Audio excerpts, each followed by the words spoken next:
सुप्रभात दोस्तों, SBI securities morning podcast में आपका स्वागत है। आज के पॉडकास्ट में हम दोनों सूचकांकों के प्रमुख स्तरों के साथ साथ निफ्टी और बैंक निफ्टी में क्या उम्मीद करें, इस पर चर्चा करेंगे। हम उन प्रमुख सेक्टर्स और शेयरों पर भी चर्चा करेंगे जिस पर हमें आज के दिन और आने वाले कुछ सत्रों के लिए ध्यान केंद्रित करना चाहिए। प्राइस एक्शन पर्सपेक्टिव से कल दोनों ही सूचकांकों ने 0.5% के बेहद ही सीमित दायरे में कारोबार किया और सत्र को अंत में सपाट नोट पर समाप्त किया। अगर हम डॉलर इंडेक्स की बात करें तो वह भी 104 के स्तर के नीचे कमजोर हो गया है और यूएस की जो 10 वर्षीय बॉन्ड यील्ड्स है वो भी 4.45% के अपने 8 हफ्ते के निचले स्तर पर है। यह वैश्विक और इंडियन इक्विटी मार्केट्स के परिप्रेक्ष्य से काफी ज्यादा पॉजिटिव है।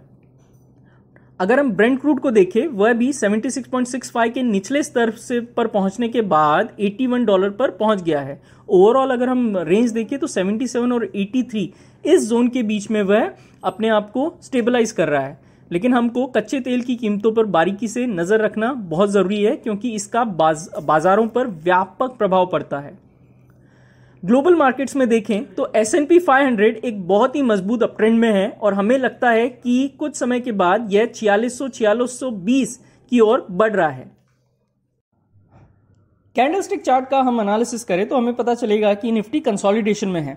लास्ट 2 दिनों से इसने बहुत ही ज्यादा छोटी कैंडल्स फॉर्म की है और इससे यह लगता है कि इस कंसोलिडेशन का बहुत ही जल्दी ब्रेकआउट आ सकता है। अगर हम देखें निफ्टी को तो बैंक निफ्टी में कमजोरी के बावजूद दूसरे सेक्टर्स जैसे IT, pharma, capital goods, auto, इन सब में तेजी के कारण निफ्टी अपने आप को मजबूत रखने में कामयाब रहा है और अपनी अच्छी पकड़ उसने बनाई हुई है। और हम उम्मीद करते हैं कि ये जो सेक्टर्स है IT, pharma, auto, capital goods, इनमें ये जो मूव है वो एक्सटेंड होगा, ये मूव कायम रहेगा। कुल मिलाकर अगर हम लेवल्स की बात करें तो 19,830 से 19,870 यह जोन रेजिस्टेंस के तौर पे कार्य करेगा। इस रेजिस्टेंस को स्विंग हाई द्वारा परिभाषित किया गया है जो कि अक्टूबर के महीने में बना था और यह गैप जोन के साथ भी मेल खाता है जो 21 सितंबर को बना था और अभी तक भरा नहीं है। 19,870 के स्तर के ऊपर किसी भी स्थायी कदम से इंडेक्स 20,050 के स्तर तक तेज उछाल दिखा सकता है और यह मूव 20,180 तक शॉर्ट टर्म में एक्सटेंड भी हो सकता है।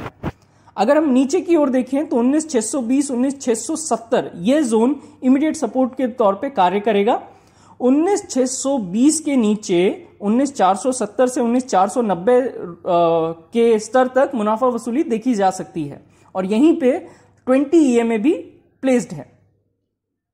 बात करें वीकली सीरीज के OI डेटा के एनालिसिस की तो 19,800, 19,900 इन दोनों स्ट्राइक में कॉल राइटिंग देखी गई है, जबकि पुट के फ्रंट पर 19,600 और 19,500 में काफी ज्यादा ओपन इंटरेस्ट में बढ़ोतरी हमने देखी। अगर हम कुल मिलाकर बात करें तो रेंज अगर हम एक्सपेक्ट करें 19,600, 19,650 ये नीचे की ओर और ऊपर की तरफ 19,850 से 19,870 यह रेंज निकलकर आ सकती है। बात करें बैंक निफ्टी की तो बैंक निफ्टी ने काफी कमजोर प्रदर्शन किया है और यह अपने दिन के उच्चतम स्तर से ऊपर कायम नहीं रह सका, जिससे इसका जो क्लोजिंग है वो फ्लैट टू नेगेटिव नोट पर हुआ। बैंक निफ्टी के लिए मुख्य स्तर जो है 43,750 से 43,850 का जोन है, वहीं 20 EMA भी रखा गया है, जबकि बैंक निफ्टी के लिए जो इमीडिएट सपोर्ट हम देखते हैं वो 43,200 से 43,250 का जोन बनने की संभावना है। 43,850 के ऊपर निकलने पर बैंक निफ्टी 44,200 से 44,250 तक की शॉर्ट कवरिंग की जो मूव है वो उसमें बनती हुई देखी जा सकती है, इसकी एक संभावना है। बात करें वीकली सीरीज के लिए OI डेटा की तो 43,500 और 43,600 के पुट और 43,700 और 43,800 के कॉल में महत्वपूर्ण ओपन इंटरेस्ट बिल्डअप देखा गया है, जो बैंकिंग इंडेक्स के लिए 43,200 और 44,000 की निकट अवधि की ओवरऑल रेंज का संकेत देता है। तो चलिए निफ्टी और बैंक निफ्टी की तो हो गई बात। अब हम बात करते हैं कि कौन से स्टॉक्स और सेक्टर हैं जो मोमेंटम में हैं।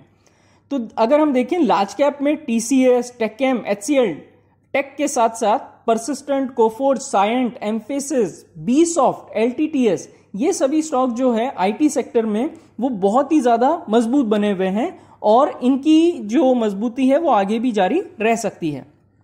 ओवरऑल अगर हम डेरिवेटिव की सहायता से चीजों को देखें तो Bharti Airtel Grasim, Titan, Exide, PFC, REC और ट्रेंड, इनमें बहुत अच्छी तेजी देखी गई है और ओआई डेटा भी यहां पे अच्छा निकल कर आ रहा है।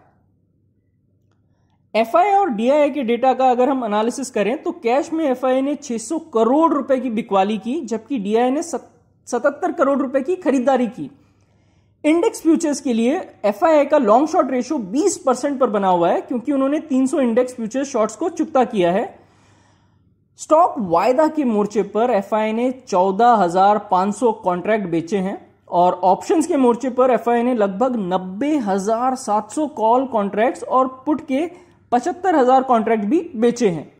तो दोस्तों, आज के लिए बस इतना ही। हमारे पॉडकास्ट को नियमित रूप से सुनने के लिए धन्यवाद।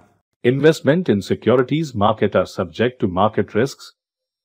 Read all the related documents carefully before investing.